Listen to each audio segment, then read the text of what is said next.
আসসালামু আলাইকুম বন্ধুরা, তোমরা সবাই কেমন আছো?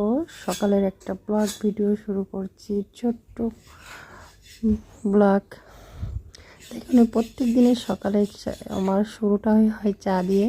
তা দেখো, এই যে সকাল সকাল চাটি বসে গেলাম। তোমরা সবাই কেমন আছো? অবশ্যই ভালো আছো। তা এই ভিডিওটা হলো বৃহস্পতিবারের ভিডিও। যাই হোক, আমি আজ দিচ্ছি, তোমাদের সাথে শেয়ার করছি।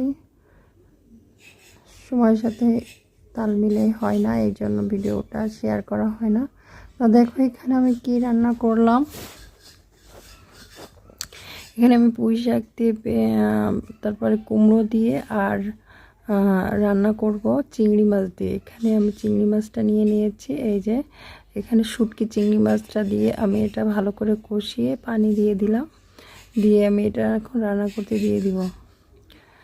তো এটা রান্না করতে হতে আমার অনেক কাজ আছে, সেগুলো আমার সারতে হবে, সেগুলো করতে হবে। এখানে সে কাজ করার পরে এখন আমি চলে আসলাম আমার খাওয়া দাওয়ায়। বেলা বাজে এখন 10টা। দেখো, এখানে আমি খেতে বসেছি, কারণ ভাত আমার 10টা, সকাল 10টা, 10:30, 11টার ছাড়া ভাত খাওয়া হয় না। তা তোমরা অবশ্যই কমেন্ট করো যে কীরকম হয়েছে। আর দেখো, তোমাদের সাথে এখন রান্নাটাও শেয়ার করেছি। আজ একটু পটল ভাজাটা পুড়ে গেছে, আবার তোমরা কিছু বলো না।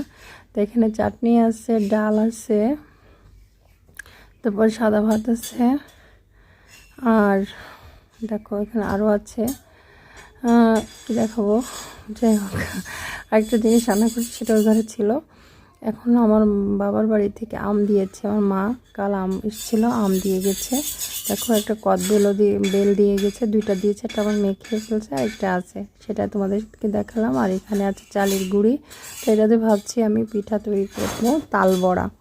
তো এই ছিল আমার ছোট্ট ভিডিও। আর এখানে আমার ছেলের জন্য আম কাটছি 2টা, সে আম মাখা খাবে। এটা কিন্তু মিষ্টি আম, মানে কাঁচা মিঠা আম। তোমরা যারা ভালো চেনো বা চেনা বোঝা যায় না, কিন্তু এটা আমাদের কাছে কাঁচা মিঠা আম, এটা অনেক কিন্তু ভালোই লাগে। আর এটা এখন সে শুকনো ঝালের গুঁড়া দিয়ে এটা মাখিয়ে দেবো, খাবো। আর তারপরে আমার একটু কাজ ছিল, আমি ওপার গিয়েছিলাম শহরে, খুলনায়। তো দেখো, এই যে এখন আমি যাচ্ছিলাম মার্কেটে।